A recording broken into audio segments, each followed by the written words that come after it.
Meus amados irmãos, que a graça e a paz de nosso Deus e também do seu Filho amado Jesus Cristo seja com todos vocês. Amém.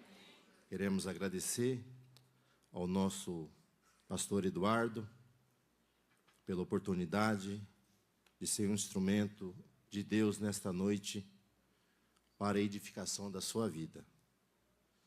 A Deus seja toda a honra, toda a glória, todo o louvor. Como diz Paulo, nele nós vivemos, nós nos movemos, nós existimos. Aleluia. Deus é a causa de nós estarmos de pé, Glória a Jesus. de chegarmos até aqui. Meus queridos, já que estamos de pé, quero convidá-los para que leiamos o texto. Qual é o nosso irmão que vai nos ajudar aí com o dado show? Isso, Josué capítulo 24, versículo de número 14 e o versículo de número 15.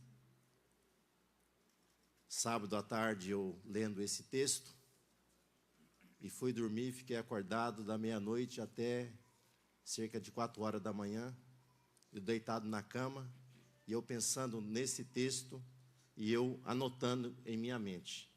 Preguei 3 horas nesse texto. Aleluia.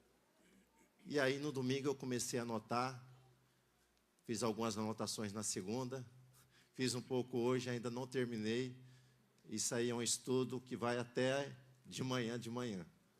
Mas nós vamos aprender algumas coisas que o Senhor nos orientou nesta noite.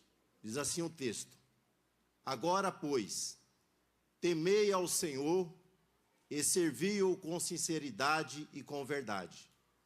E deitai fora os deuses, os quais serviram vossos pais, além do rio e no Egito, e servir ao Senhor. Porém, se vos parece mal aos vossos olhos servir ao Senhor, escolhei hoje a quem servais.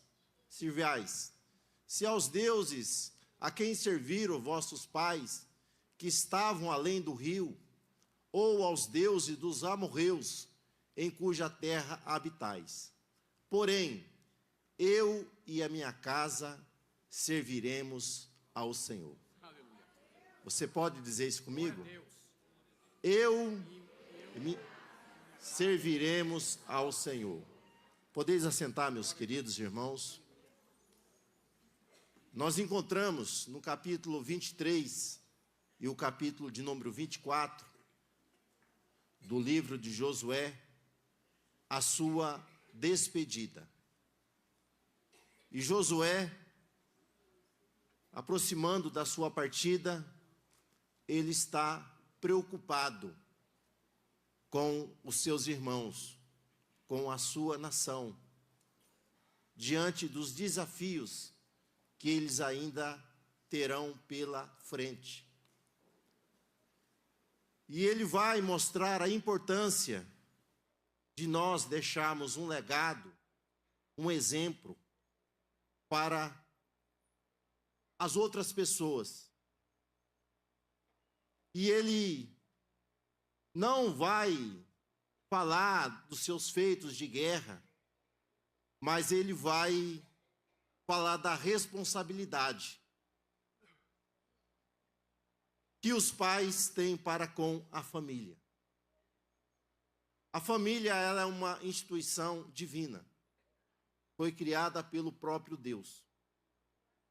E é na família que nós crescemos, nós nos desenvolvemos, e nós vamos construir uma outra família, mas nós não deixamos de estar ligada ao tronco daqueles que nos geraram.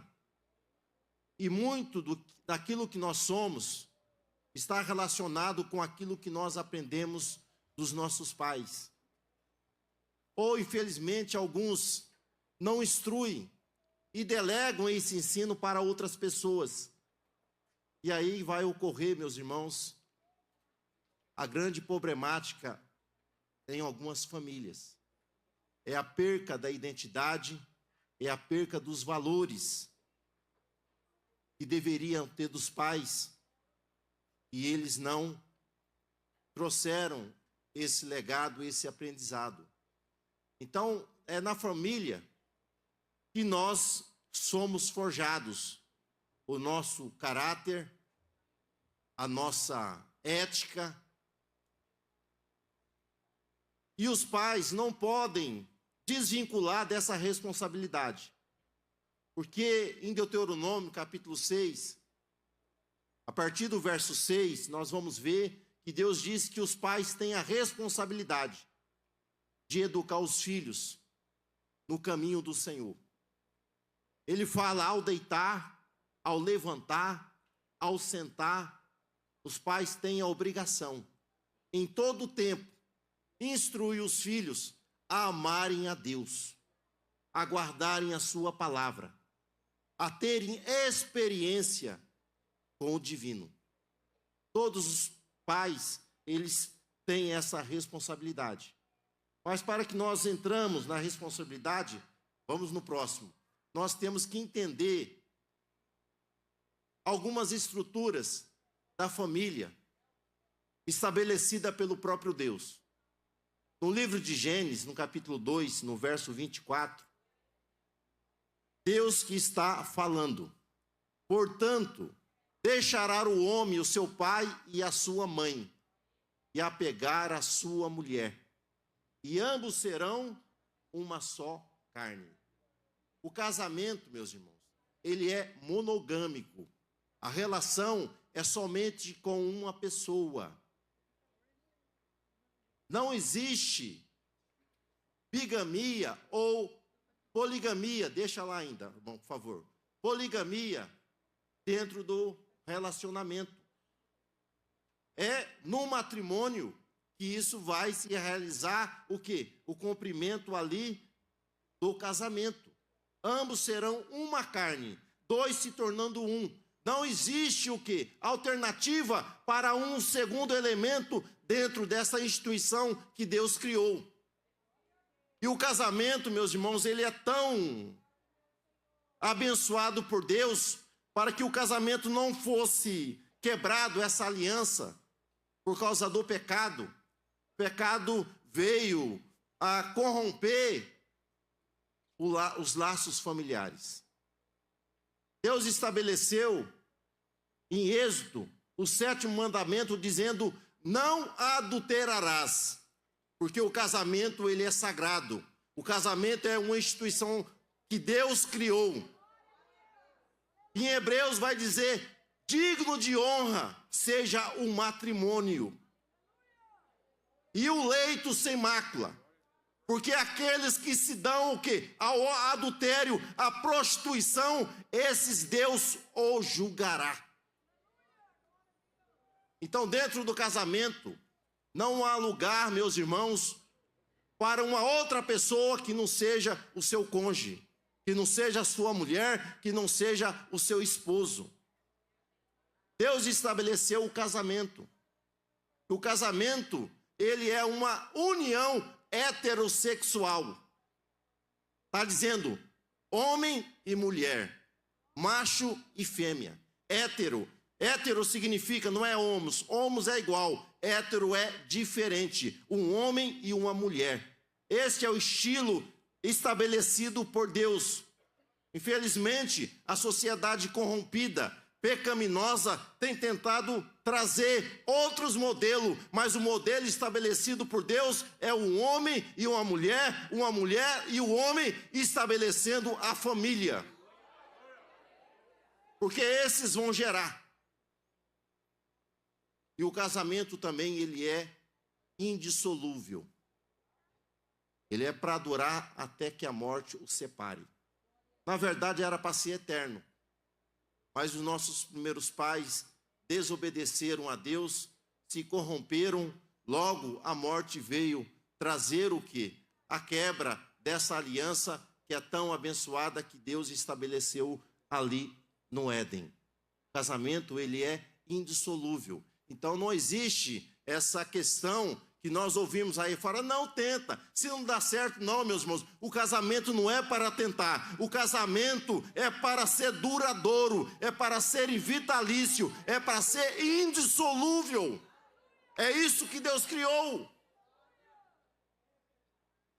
Vamos para o próximo agora. Isso. E nós vemos aqui, relacionado à família, nós temos que tomar o quê? Posicionamento, principalmente diante do cenário em que nós estamos vivendo. Josué, no capítulo 23, ele vai começar a desafiar o povo e ao povo a fazer uma escolha. Ele está dizendo, olha, vocês devem escolher a quem vocês querem servir. Ou aos deuses além do rio, lá do Eufrates, aonde estava Abraão. No capítulo 23 ele vai falar da chamada. Ele está dizendo que Tera, pai de Abraão, era um idólatra. Mas Deus o chamou para romper com essa prática, com essa maneira de viver. E aí o próprio Deus vai dizer para Abraão, sai da tua terra, do meio da tua parentela e da casa de teu pai. O que Deus está dizendo? Sai da sua terra. Você tem que romper com os valores mundanos. Você tem que romper com os estilos de vida do secularismo, daquilo que os homens estabeleceram como padrão. Então, quem for chamado para seguir a Jesus precisa estabelecer agora um padrão divino para a sua vida, que é através da sua palavra. Porque Paulo, escrevendo aos Romanos, Paulo diz, não vos conformeis com este mundo. Não coloquei na forma do mundo.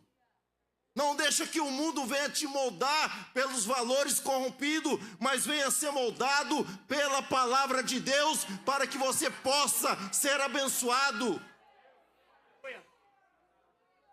Não podemos ceder. Josué, ele toma um posicionamento diante do cenário, porque ele sabia que muitas coisas ainda havia de ser conquistado. E ele bem sabia o que era, meus irmãos, estar na servidão ou não estar servindo ao Senhor.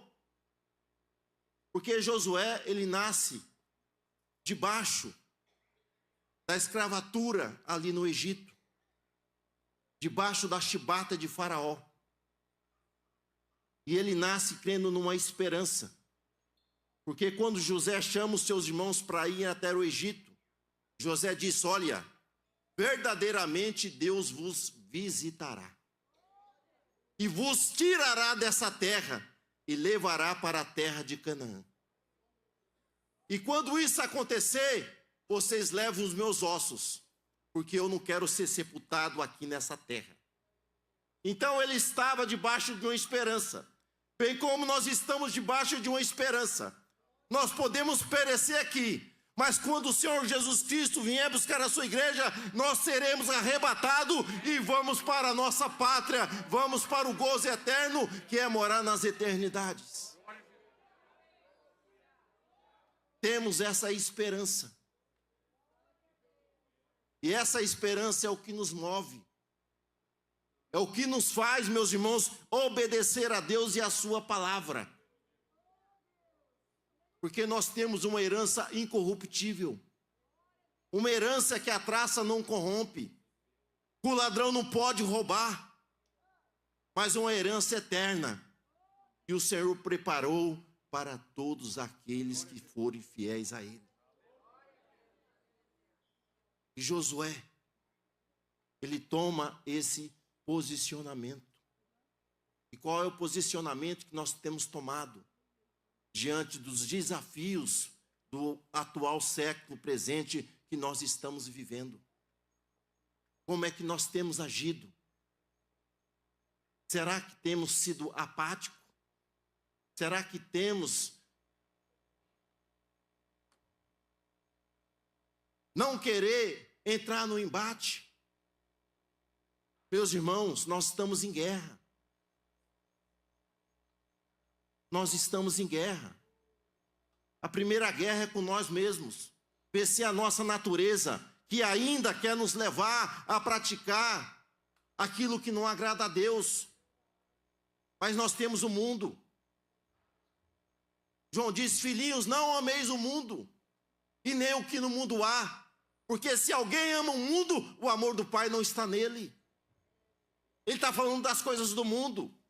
Tem gente que está ouvindo muitas coisas contrárias, aborto, ideologia de gênero, e fica aplaudindo. Meus irmãos, nós somos a favor da vida. Nós somos a favor da família. Nós somos a favor de valores relacionados com a sua palavra. Temos que nos posicionar, mostrar a nossa identidade daquilo que nós somos. Porque quando Deus chama Abraão, voltando lá, sai da sua terra. Então, a terra é deixar o quê? Os padrões relacionados ao que é imposto pela sociedade. Deixa a sua parentela, são os costumes, meus irmãos. Porque tem gente que quando chega em aniversário, casamento ou final de ano, ele encontra com os parentes e volta ao costume lá do mundo, lá de trás. Nós rompemos com esse costume. Nós não trazemos mais, quer ver um tipo de costume?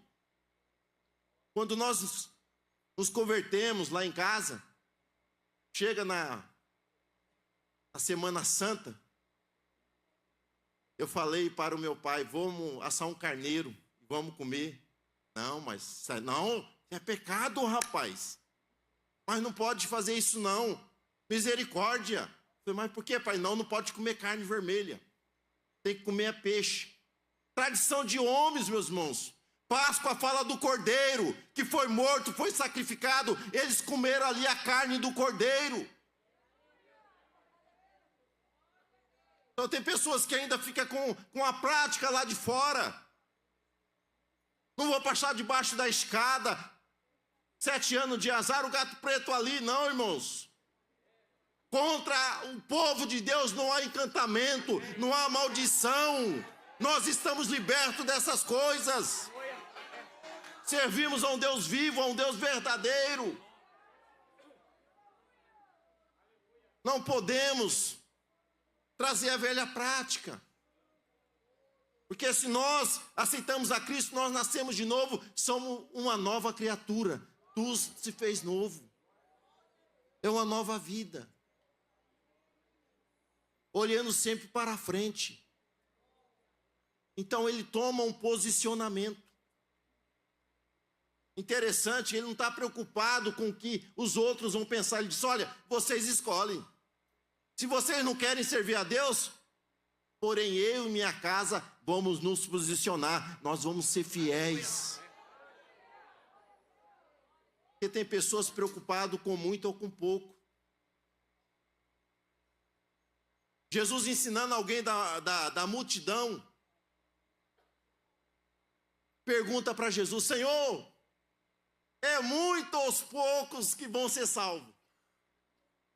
Está preocupado se vai ser muito ou vai ser pouco. Se fala que é pouco, ele vai procurar andar com um grupinho pequeno. Se fala que se for muito, ele vai querer andar com aquele. Mas Jesus não responde se é muito e pouco. Jesus disse: porfiai-vos por entrar pela porta estreita. Porque muitos quererão entrar e não poderão. Meus irmãos, se o caminho é estreito, a porta é também. E Jesus é a porta. Ele disse: eu sou a porta. Quem entrar por mim, encontrará pastagem, vai encontrar descanso.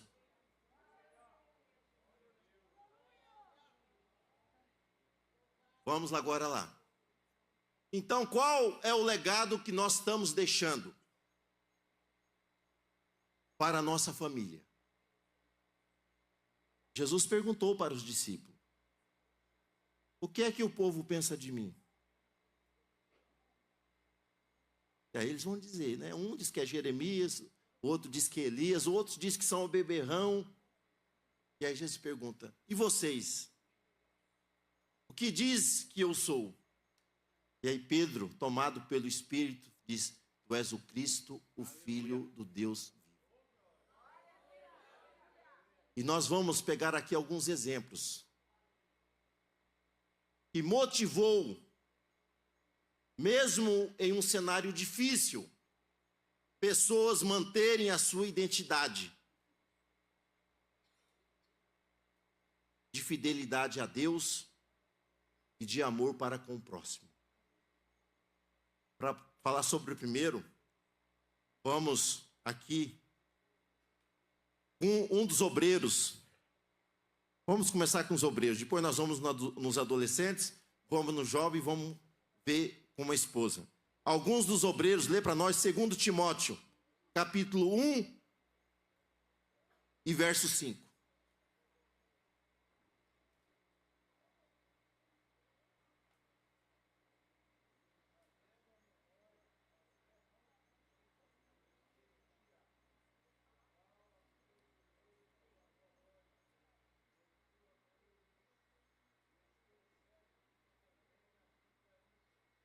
Amém.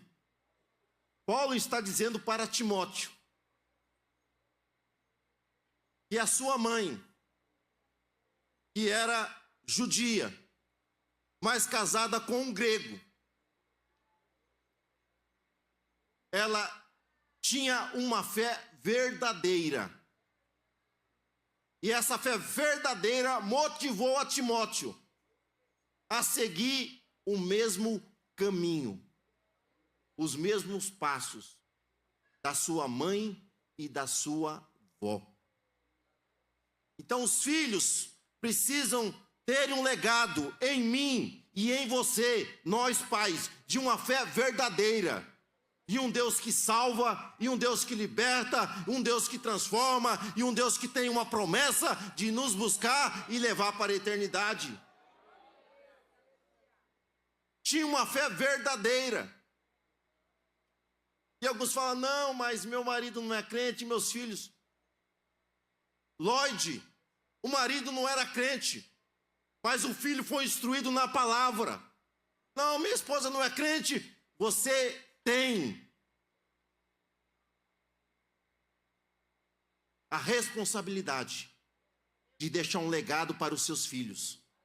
Independente se a sua esposa, ou seu esposo, ou seus pais não foram crente, mas nós temos que ter o legado. Seu exemplo. Paulo escreve para a igreja dizendo: olha, sede meus imitadores como eu sou de Cristo. Porque diz uma frase, um provérbio, disse que as palavras edificam, mas o exemplo arrasta, ele puxa, ele traz, ele leva junto. E nós precisamos, meus irmãos, não só de palavras, mas precisamos de testemunho, precisamos de exemplo. Timóteo teve um exemplo dentro de casa.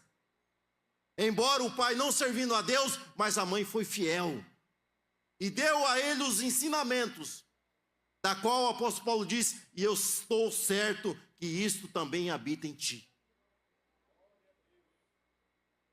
Mesmo vivendo em um lar compartilhado, secularismo com religiosidade, essa mãe conseguiu ser sábia, conseguiu educar o filho nas sagradas escrituras, da qual ele cresceu e ele acabou sendo um instrumento da qual Deus usou na sua obra para o engrandecimento do seu reino. Os adolescentes trouxe Bíblia? Trouxe? Então vamos lá. 2 Reis, capítulo 5, verso 2 e verso 3. Cadê os adolescentes? Encontrou aí algum deles? Leia para nós o texto. Eu quero que vocês participem, porque agora nós vamos falar de vocês.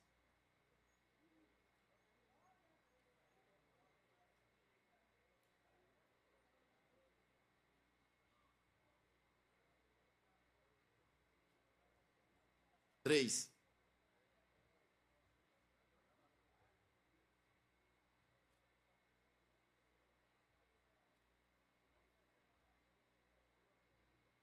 Amém.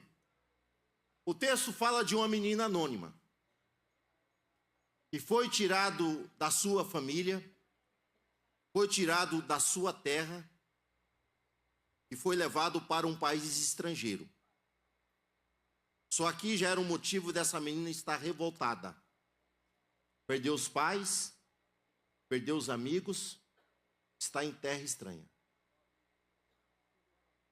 Mas ela foi educada em algo que Deus diz para Abraão: se tu uma bênção.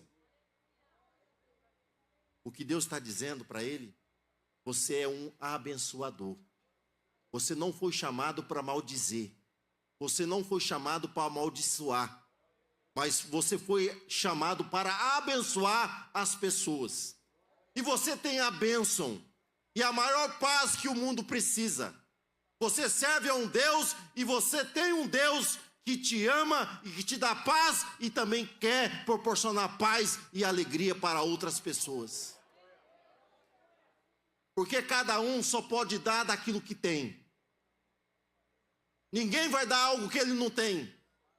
E se você tem Deus na sua vida, você vai transmitir o seu amor para outras pessoas. Essa é a grande verdade. Essa menina tinha tudo para estar revoltada. Se fosse a psicologia estudar, falar: olha, essa menina não vai dar certo. Perdeu os pais, perdeu os amigos. Foi levada da sua nação. Mas o que nós encontramos aqui, ela não perdeu a sua fé em Deus. Mesmo em um cenário contrário. Ela poderia falar: esse Amã que me tirou lá da casa dos meus pais, tirou lá da minha terra, me tirou das minhas amizades, e estou aqui servindo. Mas quando ela vê ele diante daquele quadro, ela fala: olha, lá na minha terra há um Deus poderoso. Há um Deus abençoador. Há um Deus que pode mudar a sua vida, pode mudar a sua história. E Naamã, quando ele vai até lá, ele não só volta curado, mas ele volta convertido ao Deus dos hebreus, ao Deus de Israel. Por causa do testemunho, de um legado que alguém deu para aquela menina. E nós temos um legado, meus irmãos. É difícil? Humanamente é difícil. Só que nós temos conosco o Divino Espírito Santo. Ele nos ajuda em toda a circunstância. Nós não estamos sozinhos. Nós estamos caminhando com Deus que está junto de nós e está em nós. Para nos ajudar a manifestar a sua graça e o seu amor através das nossas vidas. Mas algumas vezes, para manifestar esse amor, nós temos que ser quebrado. Porque tem gente que precisa ser moído para trazer o cheiro de Cristo na sua vida. Crente tem cheiro? Tem cheiro. Paulo, escrevendo, meus irmãos, diz que nós somos o bom perfume. Para aqueles que se arrependem, cheiro de vida. Mas para aqueles que rejeitam o evangelho, cheiro de morte. E quando aquela moça ou aquela mulher quis adorar Jesus, ela chega com aquele vaso. E para que o perfume fosse inalado, ela precisava ser quebrada, o vaso. Isso acontece com nós. Muitas vezes Deus quer nos usar, mas a gente fica ali. E Deus nos quebra. Para que nós venhamos inalar o bom cheiro de Cristo em nossas vidas.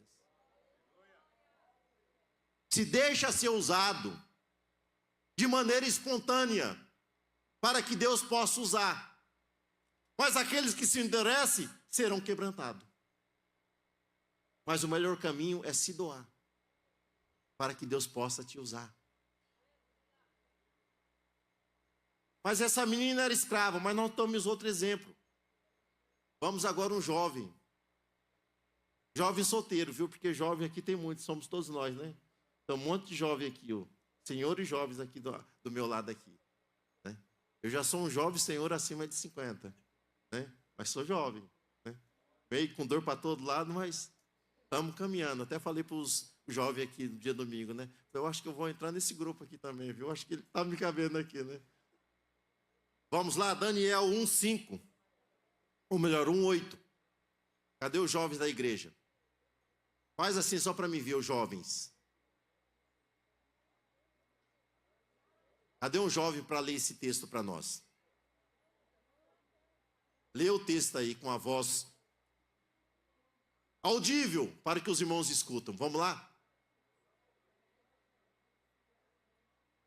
Daniel assentou no seu coração não se contaminar com a porção do manjar do rei, nem com o vinho que ele bebia. Portanto, pediu ao chefe dos eunucos que lhe concedesse não se contaminar. Amém. Daniel é aquele moço, diferente da menina.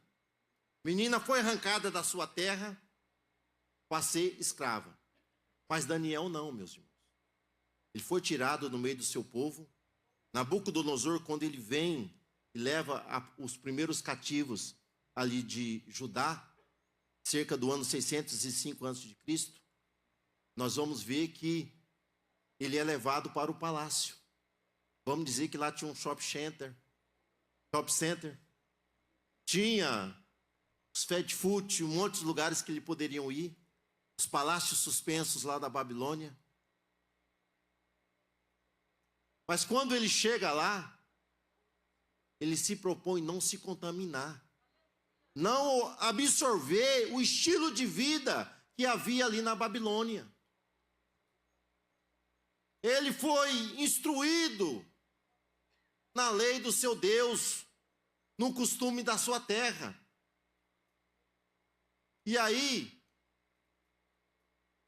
os professores lá da Babilônia, quando viu que ele não queria mudar, falou: vamos fazer o seguinte, vamos mudar o nome dele. Não vai ser mais Daniel, vamos colocar o nome de um Deus nosso, vai ser Belsazar. Mudaram o nome, meus irmãos. Mas ele não deixou mudar a sua identidade, de quem ele era. Talvez as pessoas podem te colocar um apelido, até pejorativo. Pode até colocar, mas não vai mudar aquilo que você é. A identidade que você transmite, que serve a um Deus vivo, a um Deus verdadeiro, a um Deus que se compadece e um Deus que nos ama. Ele não se deixa. Ele tinha um legado que ele recebeu dos seus pais. Temos um adolescente e temos um jovem. Hoje é perigoso. Alguns pais ficam preocupados: meu filho vai para a faculdade. Irmão, se instruiu, descansa. Se ensinou, descansa.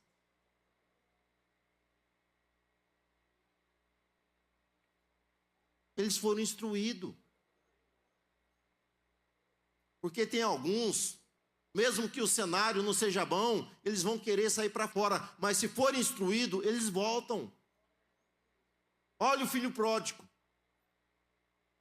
Estava na casa do pai, tinha tudo. Mas de repente ele tem uma crise de identidade. Deve ter sido levado pelos amigos, pelos companheiros, a se aventurar fora da casa do pai. A um lugar longínquo. Mas quando ele quebra a cara lá fora, lá longe, ele se lembra aonde ele foi instruído. Aonde havia acolhimento. Aonde havia proteção. Quando Deus diz para Abraão: sai da casa do teu pai. Naquela época, meus irmãos, patriarcal, o filho não saía da casa do pai. Mas não está falando, porque o pai era aquele que dava a provisão, aquele que dava o sustento, aquele que dava a orientação. Mas quando Deus chama Abraão, Deus estava dizendo para Abraão, sai da casa do teu pai. Sabe por quê? Porque eu serei o teu pai. É eu que vou te proteger. É eu que vou te guardar. É eu que vou te guiar. É eu que vou te sustentar. É eu que vou fazer você vencer e você triunfar diante dessa chamada. Nós não fomos chamados para ser órfãos, mas nós somos chamados para ser filho de um Deus vivo que se compadece de nossas vidas e quer nos abençoar. Precisamos. Qual é o legado que nós temos passado para os nossos filhos?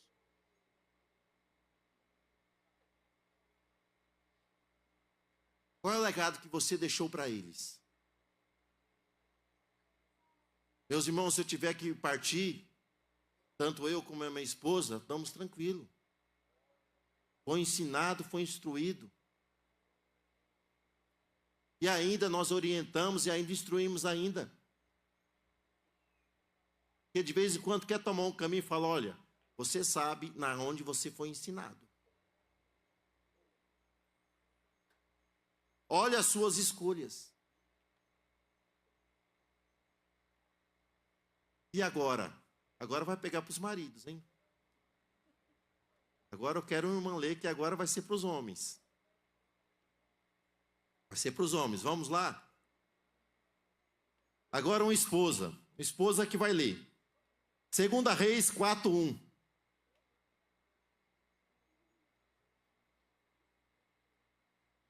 Cadê uma irmã? Para abrir a sua espada aí, a sua Bíblia. O irmão disse, uma irmã bem pentecostal, lê para nós aí.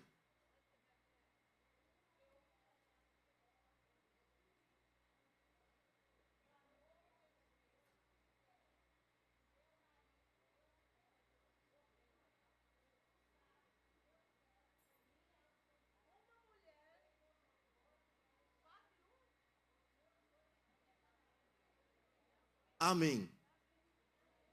Esse homem deixa um legado para sua casa, apesar que aqui tem um legado negativo. Legado negativo. Mas vamos no legado positivo. Ele morre. Mas a mulher sabia quem é o Deus que ele servia. Sabia quem era o Deus que ele temia. Tem enfermidade na sua casa. Será que a sua esposa vai acreditar na sua oração? Será que você ora? Você, como sacerdote do seu lar, você tem instruído os seus filhos no caminho? Você tem se esforçado de trazer eles na casa de Deus enquanto eles são pequenos? Depois que cresce não tem mais jeito não. Tem que ensinar enquanto é pequeno. Essa mulher, ela dá testemunho do marido. Olha, Eliseu, você sabia, Eliseu, que ele temia. Ela tinha certeza, ela vai lá e fala para o profeta, você precisa fazer alguma coisa. Porque esse homem era fiel, esse homem era temente. Tinha um bom testemunho para com a esposa.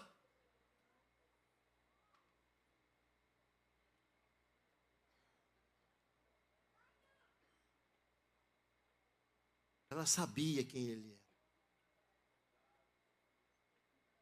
E nós precisamos, meus irmãos. Você já perguntou para sua esposa?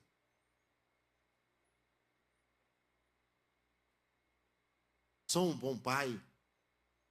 Sou um bom esposo? E ela precisa ser sincera. Porque o que não pode compartilhar dentro da casa é a mentira. Porque, infelizmente, existem alguns lugares aqui não tem. E o casal é mentiroso. O homem mente descaradamente, a mulher vai e apoia o erro. E mente também. Quem mente, meus irmãos, não é filho de Deus, é filho do diabo. Porque ele é o pai da mentira. Nós vamos encontrar isso na palavra de Deus.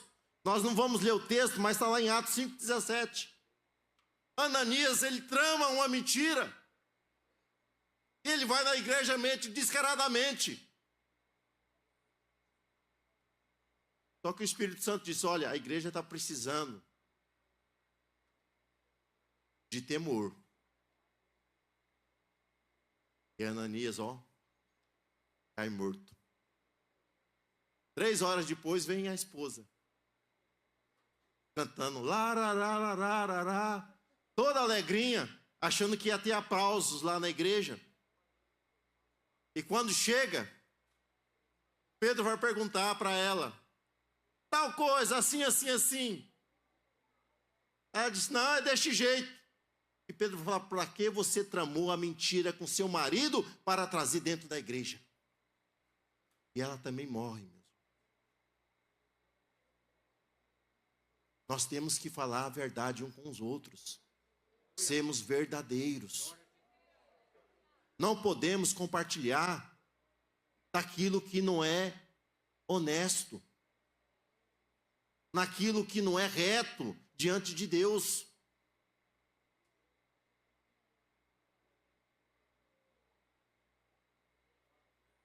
Vamos correr, vamos mais um. Outro cuidado que os pais precisam passar para os filhos, porque senão vai ocorrer discórdia dentro do lar. Vai ocorrer discórdia dentro do lar. Coloca para nós lá Gênesis 16, 1 e 2. Eu ia tentar ler, mas se a gente não correr, a gente não chega. Ora, Sarai, mulher de Abrão, não lhe gerava filhos. E ele tinha uma serva egípcia, cujo nome era Agar. E disse Sarai a Abraão, eis que o Senhor me tem impedido de gerar. Entra, pois, a minha serva, porventura terei filhos dela. E ouviu Abraão a voz de Sara. Amém. Irmãos, a promessa de Deus é para a família. Inclui a mulher, inclui o marido. E se nós temos promessas de Deus para a nossa família, para a nossa casa, nós temos que aprender a esperar, a ter paciência, como diz o salmista. Esperei com paciência no Senhor. É aquele negócio de se armar a rede, deitar lá e esperar, ficar balançando, acontecer. Quando Deus chama Abraão, promete fazer nele uma grande nação, no capítulo 15, Abraão vai questionar Deus, dizendo, Senhor, o herdeiro que eu tenho é Eliezer, o Damasceno aqui. Como é que vai ser? E Deus fala para ele, não, rapaz, aquele que sair das tuas entranhas, esse será o herdeiro de tudo o que você tem.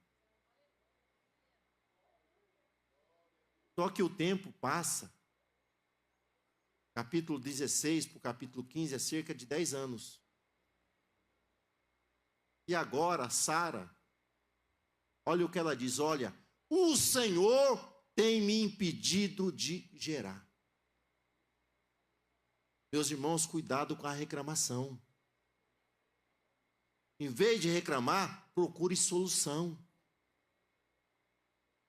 Em Deus. Não no homem, nas coisas naturais. Mas creia que Deus é poderoso para operar coisas impossíveis para realizar aquilo que prometeu nas nossas vidas. Não vamos colocar em Deus a culpa dos nossos medos, dos nossos fracassos, das nossas decepções. Porque Deus não decepciona ninguém. Deus não é homem para mentir, e nem filho do homem, meus irmãos, para enganar ou para voltar atrás naquilo que ele diz. Deus sempre será fiel. Se Deus falou, Deus prometeu, Deus vai fazer.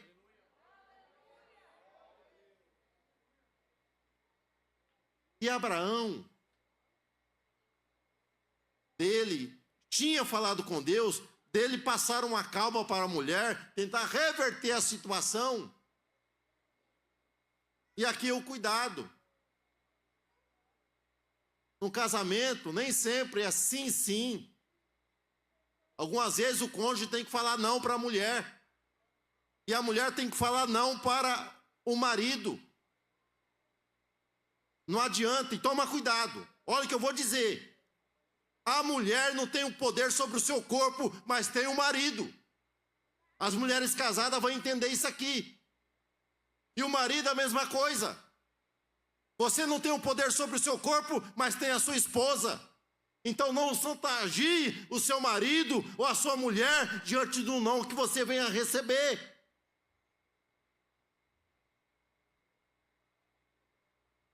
Temos que aprender a dizer não, algumas vezes. A dizer não. Já vi casamento ser desfeito por uma mulher para não ouvir o não do marido. Fazer jejum de 30 dias. O marido, não, mulher, não vou fazer. Quer jejuar? Pede autorização para o marido. Quer jejuar? Pede autorização para a esposa. Porque vocês são uma só carne. Ele manda no seu corpo e você manda no corpo dele.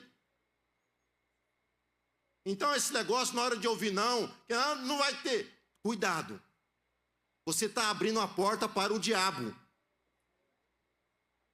Para que venha trazer prejuízo na sua casa. Abraão ouve a voz de Sara. Deus tinha falado. Deus aparece a Abraão e fala para Abraão: Abraão vai ser assim. Aí Sara faz assim. É o momento de ser macho. Me desculpa a expressão. Não vou fazer, pronto, acabou. Irmãos, se Deus fala, Deus vai se responsabilizar em fazer, em cumprir. A maneira de ajudar Deus é continuar sendo fiel. Sara fez uma proposta indecente. E eu creio que Agar deveria ser muito bonita. Porque se fosse feia, Abraão não ia falar sim, ia falar não. Irmãos, ia falar não. Porque o diabo não vem com trem feio para te dar, não. Ele vem com bolo, tudo bonito, enfeitado. Mas lá dentro está recheado com veneno. Porque essa figura do diabo que pintou, aquele dragão, o dinossauro na Idade Média, Paulo disse que ele até mais se faz transformando em anjo de luz. Parecendo que é, mas não é. E nós precisamos ser vigilantes. Sabe o que aconteceu? Desse caminho, por conta própria que eles tomaram, trouxe uma discórdia dentro de casa. E essa discórdia, ela dura até hoje. Vocês conhecem aí no noticiário. Israel em guerra com Hamas, em guerra com Hezbollah, em guerra com o mundo árabe, por causa de uma decisão que eles tomaram fora da presença de Deus, fora do caminho. Trouxe discórdia dentro do lar. Sara já não conseguia mais conviver com Agar. O menino Ismael já não conseguia mais conviver com Isaac. E a Bíblia diz que quando teve que separar, aquilo foi dolorido para Abraão. Meus irmãos, decisões por conta própria traz dores e traz discórdia dentro de casa. Há momentos que nós temos que falar não. Há momentos que nós temos que ter a negativa, falar espera. Porque tem coisa que demora. Quando eu casei com a minha esposa, a gente tinha uma casinha que nem piso tinha. Era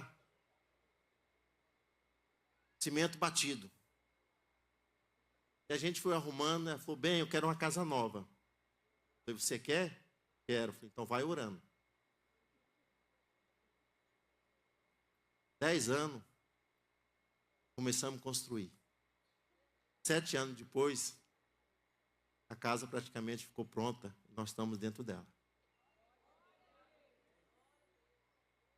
Porque quando ela diz o momento, eu falo, olha, o momento nós não temos. Pegar financiado, eu falei, não. Deus vai prover de alguma maneira, nós vamos construir. Mas eu não vou pegar financiamento, não vou ficar endividado, não. E ela tratando logo com quem é formado em economia doméstica, você vai ter que orar muito, viu? Só que a mulher é de oração. Não estava na casinha velha até hoje. Irmãos, é assim. Vamos mais um. Quando os pais não fogem da aparência do mal, traz prejuízo na formação dos filhos. A Bíblia diz para fugirmos de toda a aparência do mal. De toda. Não é algumas. Toda. Mas em alguns lugares tem pai que leva o filho para a aparência do mal. Que a gente somos, meus irmãos, assediados. O menino estudava inglês, dia 31 de outubro, a festa do Halloween. Aquela pressão toda, falei, não vai. A esposa não vai. Aí vê irmãos, porque tinha irmãos de igreja, não vai. Quem manda dentro da minha casa é eu e minha esposa. Meus filhos não vão participar de uma festa de bruxaria, de uma festa pagã, não. Tem quadrilha na escola, se os meninos não vai ter nota. Nota vocês não vão tirar, que vocês não podem tirar. Mas eles não vão participar disso, não.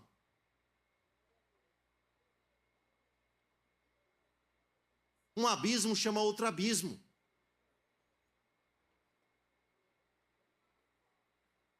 Coloca para nós, Gênesis 13, 11, depois 19, 1. 13, 11. Então Ló escolheu para si toda a campina do Jordão e partiu Ló para o oriente. E apartaram-se um do outro. Vamos lá, verso 19, 1. E vieram os 2 anjos a Sodoma à tarde, estavam Ló assentado à porta de Sodoma. E vendo-os Ló, levantou-se ao seu encontro e inclinou-se com o rosto à terra.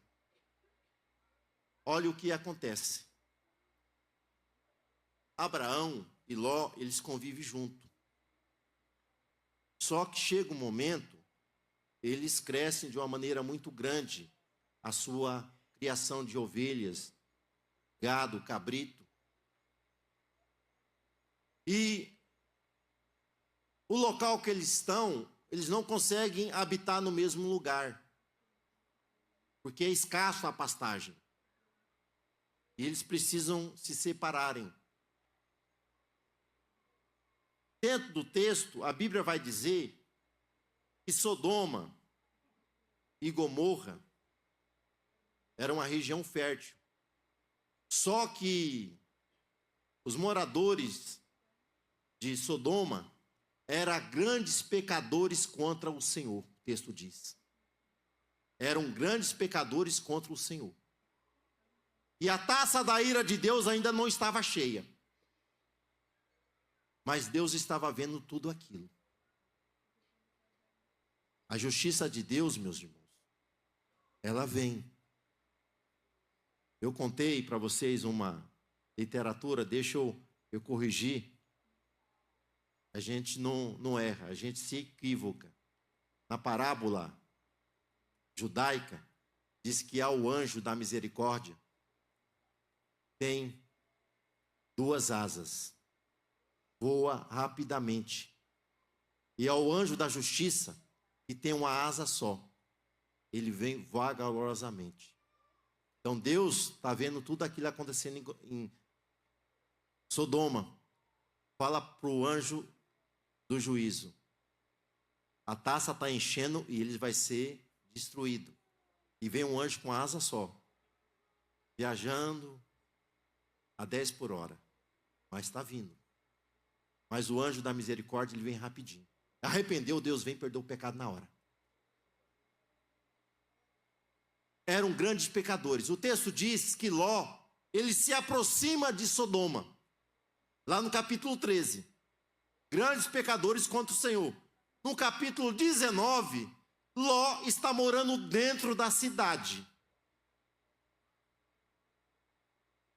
E aí, a taça da ira de Deus se enche. Deus fala, é momento de destruir Sodoma e Gomorra. Zeboim é outra cidade lá que não me lembro o nome. E vai mandar o anjo. E o anjo vem lentamente, passa lá na casa de Abraão, embora um deles é o próprio Cristo. Abraão intercede. Pela intercessão de Abraão, nós vamos ver que Ló será preservado, ele e a sua casa. Porque tem gente que acha, não, rapaz, eu sou forte, eu não vou. Essa história aí, eu ouvi um casal achando que era forte. Não, podemos ir em tal lugar que nós não desviamos. Mas teve um deles que, caiu. O casamento se acabou porque foi brincar com o perigo. Não se cuidou, achou que era resistente àquilo. Meus irmãos, nós não somos resistentes, nós somos falhos. Se nós estamos de pé, é pela misericórdia de Deus. Deus tem tido misericórdia e compaixão de nós e tem nos sustentado até aqui. Então tem coisas que você briga, mas tem coisas que você foge. Não adianta. Tem coisa que precisa fugir. Ló coloca a sua casa dentro de Sodoma. Ele se mantém íntegro, mas a sua esposa se corrompe. E ela perece. Transforma em estátua de sal. Sodoma entrou nela. Embora ela estava fugindo fisicamente, só que o coração ficou lá. Ele achou que não seria contaminado e não foi. Mas a esposa foi. E pior depois foi as filhas, que absorveram as práticas de Sodoma. Chega num tal momento, meus irmãos, que elas estavam tão influenciadas pela pecaminosidade lá de Sodoma, que elas embriagam o seu pai e elas deitam com ele. Olha só o prejuízo que houve para aquela família, porque não fugiram da aparência do mal. Cuide dos seus filhos, guie os seus filhos. Vê o mal, passa de largo. Passa de largo. Tem gente que quer brincar. Brincar com perigo, vai se machucar, vai se queimar. E se Deus não tiver misericórdia, pode até perecer. Então tem gente brincando. Deixa os filhos ser seduzidos e assistir determinadas coisas. Porque o diabo entra dentro de casa, irmãos. Ele entra dentro da nossa casa.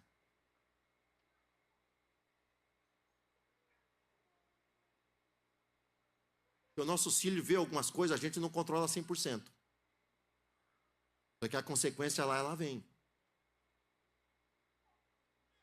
Meu menino, um deles, à noite levantava e ia bater na porta do quarto. Com medo. Mas o que esse menino viu ou está vendo? Com medo.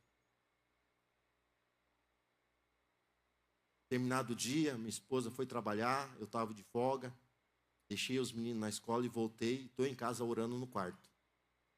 Quando eu olho para dentro do quarto, tem um personagem dentro do quarto. Sabe que é aquilo que se arrepia da ponta do pé até a cabeça? Falei, misericórdia.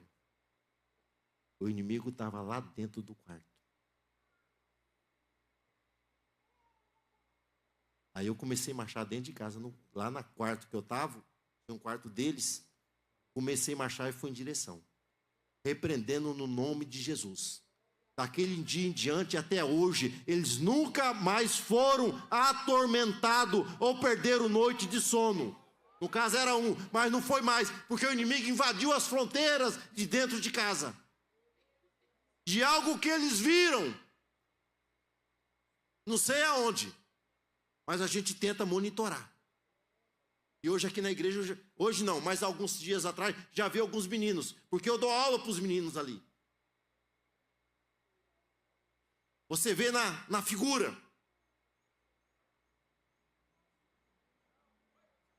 Não vou usar o exemplo aqui, porque os pais podem estar aqui, podem estar constrangidos.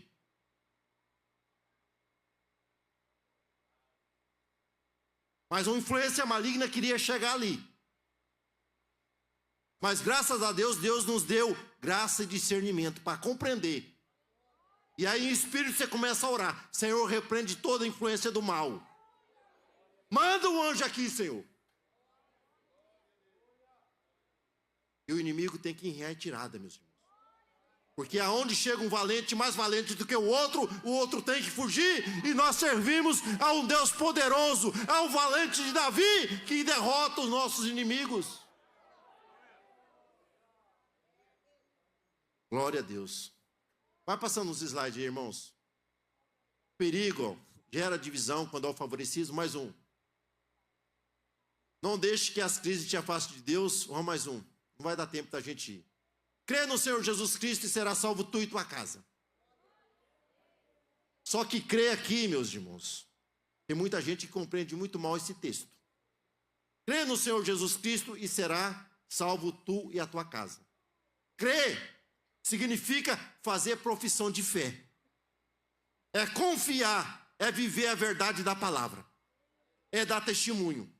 Porque quando nós lemos esse texto, nós temos que pegar o seu contexto para interpretar. Senão vira um pretexto e todo mundo acha de que vai entrar no céu de qualquer jeito. E não é assim não. Quando Paulo fala isso para o carcereiro, crê no Senhor Jesus Cristo. O carcereiro leva Paulo para a sua casa. E quando chega lá, Paulo prega a palavra. Toda a sua família crê. E aí é batizada. Quer salvar os seus, leva Jesus para a sua casa. Porque aonde Jesus está, ali é salvação. Na casa que Jesus está, vai ocorrer milagre. Jesus precisa estar na nossa casa.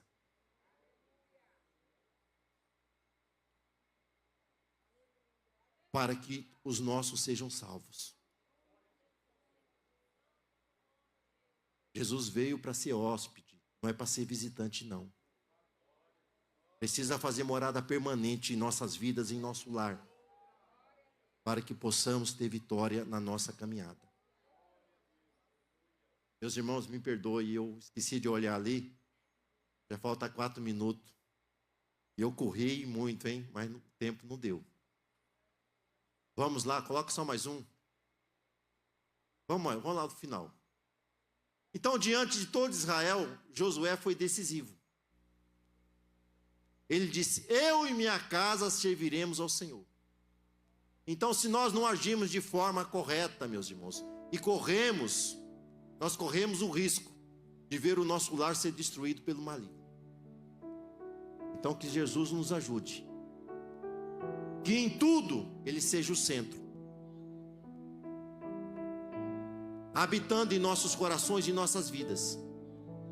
E nós deixando um legado para os filhos.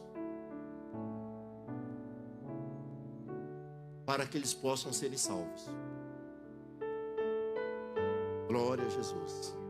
Meus amados, eu quero convidá-los para que juntos estejamos, vocês, eu já estou, né? Estejamos sobre os pés.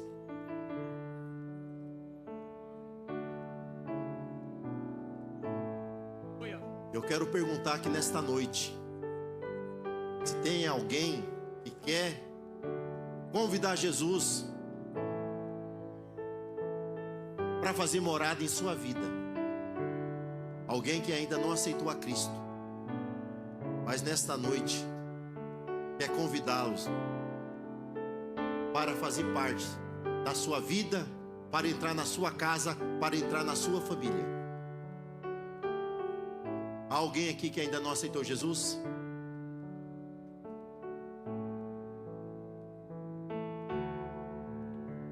Então, se não tem, meus irmãos, que Deus possa continuar falando em nossos corações. Tome um posicionamento. Você como pai, você como mãe, você como filho. Nós somos chamados para ser um instrumento de bênçãos. E que Deus nos ajude a permanecer firme e constante, sempre abundante nos caminhos do Senhor. Eu agradeço a oportunidade em nome de Jesus e volto a palavra aqui ao nosso pastor Caetano. Ele autorizou fazer isso aqui, viu, irmãos? Podemos colocar em pé, então eu já tomei a iniciativa. Glória a Jesus. Quantos nessa noite foram alcançados pela palavra do Senhor? Deus abençoe, pastor Torres. Deus continue abençoando sua vida, sua família, seu ministério, pois o Senhor aprovou nesta noite que viesse trazer-nos instruções relevantes para a nossa vida espiritual. Deus abençoe a sua vida, os irmãos que nessa noite estão conosco. Quero agradecer também a presença dos irmãos que nos visitaram. Deus abençoe as suas vidas, as portas sempre abertas para quando desejarem estar conosco aqui. Será sempre um prazer recebê-los. Amados, nós estaremos orando nesse momento e logo após estaremos impetrando a bênção apostólica e só relembrando que na próxima quinta-feira devamos estar todos aqui para a nossa reunião geral de obreiros. Senhor nosso Deus e amado Pai, nós te louvamos esta noite. Gratos nós estamos, pois o Senhor falou conosco. Palavras, Senhor, de instruções para nossas vidas espirituais. Que nesta noite cada um de nós, Pai, eu e você, possamos sair daqui, Senhor, com a nossa vida, Pai, edificada na Tua presença. Que o Teu poder, o poder da palavra do Senhor, possa nos conservar, Senhor, nos santos caminhos do Senhor. Que nós possamos colocar tudo em prática, aquilo que nesta noite aprendemos de Ti, Senhor, pois o Senhor é o nosso Deus, é o Deus que instrui-nos para que nós possamos ter a nossa vida em plena santidade e que nós possamos alcançar, Pai, o nosso alvo final, que é estarmos nas mansões celestiais com o Senhor quando vieste nos buscar. Portanto, nesta noite nós pedimos a Tua graça e a Tua bondade em nome e para a glória de Jesus. Amém. Ergamos as nossas mãos. Que a graça de nosso Senhor e Salvador Jesus Cristo, o grande amor de Deus, o nosso Pai, e as eternas consolações do Espírito Santo seja com todo o povo de Deus, e todos dizem amém. Deus nos abençoe.